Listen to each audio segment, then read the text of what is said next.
ida'amuu jechuudha. Ida'amuu gaafa jedhamu biyyattii kana keessatti akkanaa galutti sabaaf sablammii gara 80 oltu jira.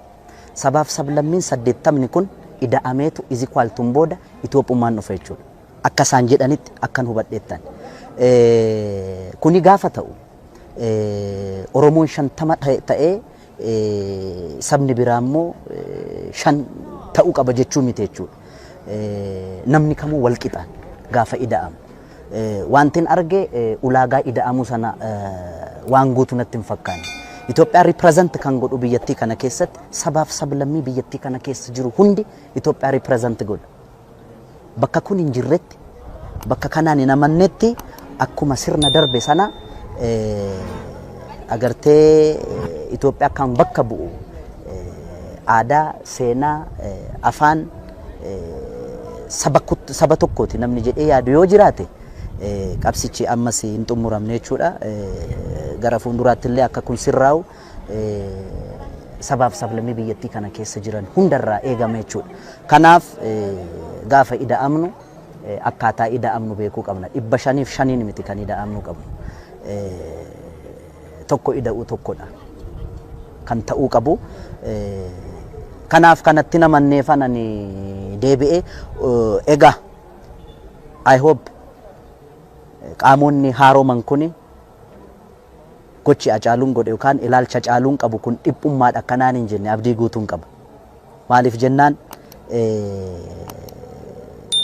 ejjennoon ani kaleessa fudhadhee qaamota hin haaromneen yookaan immoo waggaa 2-3 dura tarii yookaan na hiisisuu ta'uu danda'a yookaan taappeellaa dhiphummaa kana yookaan isinuu hin beektu maqaa guddaa natti kennamuu danda'a ture.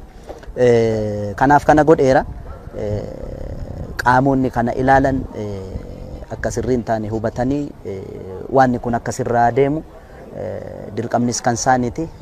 Nutis immoo waan feeriin taane kana feerii miti jennee otoo irraan darbin ifaan ifatti itti hima wal sirreessa akkaataa kanaan ida'amne deemuu qabna jedheeti.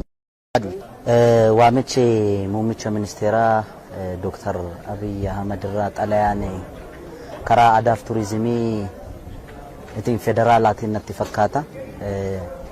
Karaa isaatiin si ergameera jedhamee bilbilaan natti himame. Walga'iin akka boruu ganama keessaa sa'aatii 2 gaafa ta'u akka har'aa gara galgalaa sa'aatii 11 waan akkasii irratti kanneen 11 irratti natti bilbilame. Akkaataa natti bilbilame sanas bilbila sana shakkee waan hin jiruufi akkaataa kanaanis waamichi ta'uu hin danda'u ka jedhu gatii namaneefi xalayicha dhufee fudhachuu hin danda'u jedheen sana booda namootiin ani amanuu danda'u natti bilbilanii jennaani akka waamichi dhugaan jirutti bareechuu. Kanaaf yoo dhugaatti waamichi jiraate inumaayyuu xalayaanuu nan barbaachisu kan jedhu amantaa gatiin qabuufi namoota kaanis qunname boru ganama sa'aatii 2 irratti sa'a jedhametti achitti argamuuf dirqame. Innaan qulqulleessuudhaaf yaadu artistiin Oromoo guutummaatti akka waamamettan quba qaba. Innaan deemu garuu wantin arge waan adda biraati. Wantin arge maali? Artistoota Oromoo keessa namoota qubaan lakkaa'amani akka guutuu biyyattitti artistoonni afaan biraatiin hojjetan tiyaatiriis ta'uu danda'a, kan fakkii bocuu, kan diraamaa hojjetu, kan sirbu, kan qindeessu, kan instrumentii taphatu waamarree argameera.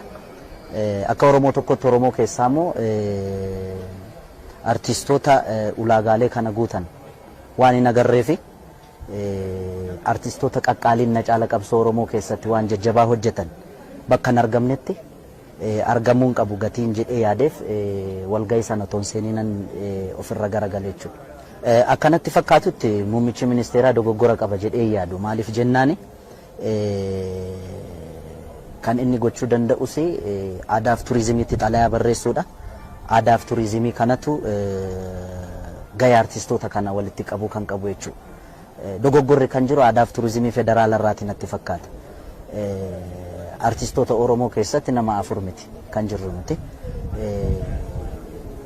Baay'eedha.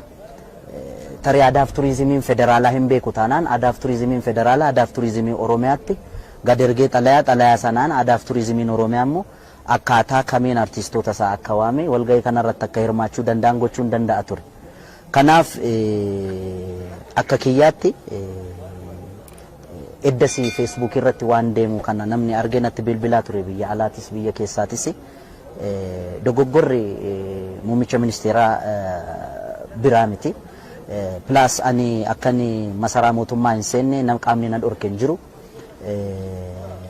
Inumayyuu kanaan aaree deemuu koo namoonni beekan bilbilanii please kottu namoonni naan jedhan jiru. Ana milee kiyya wanta ni namanne tokkoon godhu waan ta'eef kanaaf deebi'e dogoggorri kan jiru dhugaa haasa'uudhaaf faayidaa ishiin kanaan dura dhabdirraa kaanee yoo haasofne Itoophiyaan humtuu sabaaf sablammii biyyattii kana ija walqixxummaadhaan laaluu dadhabuu isheetiin. Itoophiyaan biyya Itoophummaan lammummaadha. Identitiiniti. Zeeginnat isa jedhan sana jechuudha yookaan citizenship isa jedhan sana. Akka kiyyaatti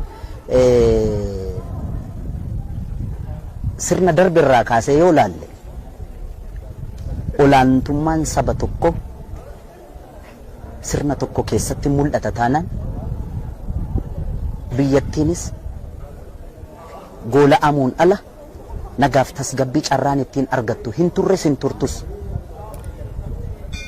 Kanaaf natti fakkaata isaanis ida'amuun dirqama kan jedhan.